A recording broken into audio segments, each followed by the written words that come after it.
Good morning. I've been joined by the Congolese community, both Montreal and Ottawa and Toronto, as well as my colleague Morel Belanger. There were elections in the Congo, DRC, a couple of days ago. There's been difficulties in what is happening with the elections. There's grave concern in the community and what they're facing, as well as their loved ones back home. And at this point in time, I will turn the mic over to the community to voice those concerns and to raise the issues that they feel are important and what they want to do as well as we move forward for democracy, not only in Congo, but the rest of the world. Merci beaucoup. Je m'appelle Camille Ilunga Kalala, je suis de Toronto. Au nom de toute la communauté congolaise canadienne, nous voudrions remercier le gouvernement canadien pour avoir pris une position nette, demandant au gouvernement du Congo de ne pas utiliser l'armée et la police pour opprimer son peuple, et demandant à la Commission électorale nationale indépendante d'afficher les résultats réels issus des urnes tels que affichés dans chaque bureau de vote. Mais la communauté congolaise dans son ensemble, pas seulement ici au Canada, en Europe, en Afrique et au Congo, demande à ce que le gouvernement canadien aille de l'avant pour ne pas reconnaître Kabila comme président de la République du Congo et de reconnaître celui qui a été élu par son peuple comme l'unique président de la République qui mérite ce nom-là. Donc, notre gouvernement du Canada est prié de prendre clairement position sur ce point-là. Nous vous remercions. Good morning, good afternoon. It is a great pleasure. I want to thank Honorable Jim for this opportunity. I believe through our rally around different cities of Canada, I am Aimé Kabuya, representing Congo Interest as far as cooperation is concerned. We have gathered many questions from Canadians, our fellow Canadians, about the reason why we were demonstrating in the street of Canada if the problem was located in DRC, Democratic Republic of Congo. What we are answering to our fellow Canadians is that there is a lot of Canadian multinational corporations who are involved. They are involved and they have some agreements with the DRC, which is a country, through Kabila regime. Sometimes, and most of the time, when those changes occurring in countries, business community is concerned. They are concerned about the well-being of the contract that has been signed, and we believe that Canadian corporation, multinational mining corporation, have great interest in supporting a great democracy in Congo. By supporting a dictatorship, it opens up a door for one single option, which is to finance either militias, mercenaries, or different militia groups so that they can protect their investment in Congo as they stand. We believe with a true democracy, as Canada has been pleading for on behalf of Congo, they may even make more revenues by contributing and investing in a country with Mr. Tshisekedi being the president elected by the Congolese people. So I want to thank Canadians for being patient. We know for sure that our demonstration at one point may have disturbed either the traffic or many other proceedings that you might be engaged on. We're just asking for your patience, to be patient with the Congolese people. We believe democracy is on its way, and we believe that in the near future, Congo would believe a true democracy. Thank you for being patient, and God bless you. Well, Congo has been in many difficulties, and one of them, my name is Monica Apataku. I am the president of the Canadian Congolese Women Association, and speaking for the women of the Congo, through 10 years of dictatorship, to 10 years of crisis and pain. We have reports by the UN that over 1,100 women are raped every single day. And over 8 million people have died for the past 10 years. What we're standing for today is that in the Congo, I would probably shock most people, is that the human right is non-existent. Now, we all know that the basic human right is that we need access to healthcare, we need access to food, the basic things in life, which in Congo is very difficult because at this point in Congo, people actually live on less than $1 a day. And we have kids that don't have a meal, maybe one meal every 3 days.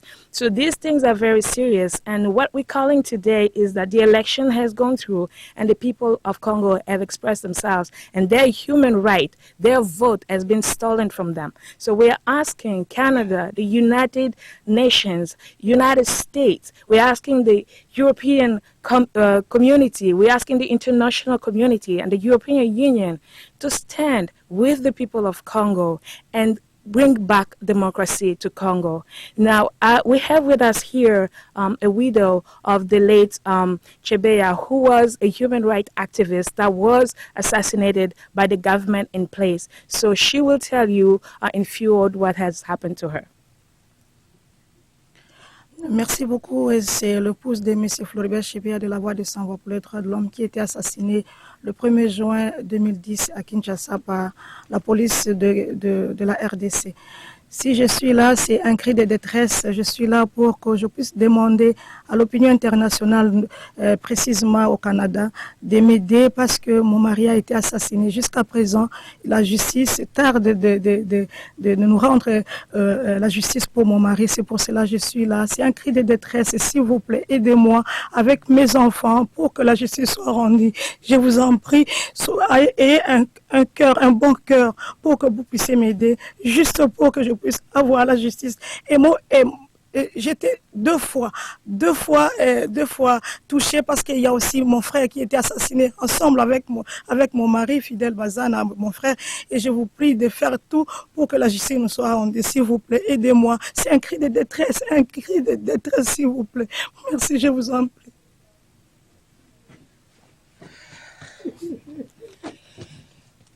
C'est avec beaucoup d'émotion que j'interviens après Maman Annie. Comprenez mon émotion. Je suis également victime et en tant que telle, j'interviens aujourd'hui pour lancer les mêmes cris. C'est donc un devoir de justice, de vérité et également de compassion que nous demandons auprès du peuple canadien. Nous savons que les valeurs canadiennes sont les valeurs ancrées normalement dans la Charte canadienne des droits de la personne, où nous trouvons que la dignité humaine occupe une place importante. Et aujourd'hui, la République démocratique du Congo est en train de traverser un moment décisif où le peuple a pris en main ses responsabilités pour aller aux élections et élire un président respectueux, un président qui pourra nous donner des valeurs que le Canada est rattaché, à savoir la dignité humaine, le respect des droits de la personne et également le respect des valeurs démocratiques. Alors notre appel aujourd'hui, nous lançons au gouvernement canadien. Nous savons qu'il y a un grand montant qui est investi en République démocratique du Congo depuis très longtemps pour que les valeurs humaines, les droits humains, l'état des droits puissent être en République démocratique du Congo. Et nous voulons aujourd'hui demander à ce que le gouvernement canadien puisse peser de tout son poids pour qu'on ait un gouvernement responsable. Parce qu'il y a des fonds qui ont été investis pour travailler dans la démocratie, pour travailler dans la bonne gouvernance, et le peuple a choisi un dirigeant qui est en la personne de Étienne Tshisekedi. Aujourd'hui, nous avons remis la légitimité entre les mains d'Étienne Tshisekedi. Mais nous assistons à autre chose. Et les Canadiens aujourd'hui sont en train aussi de subir, parce que nous sommes des Canadiens. Moi, qui vous parle, je suis une Canadienne d'origine congolaise. J'ai été victime de la dictature de M. Kabila.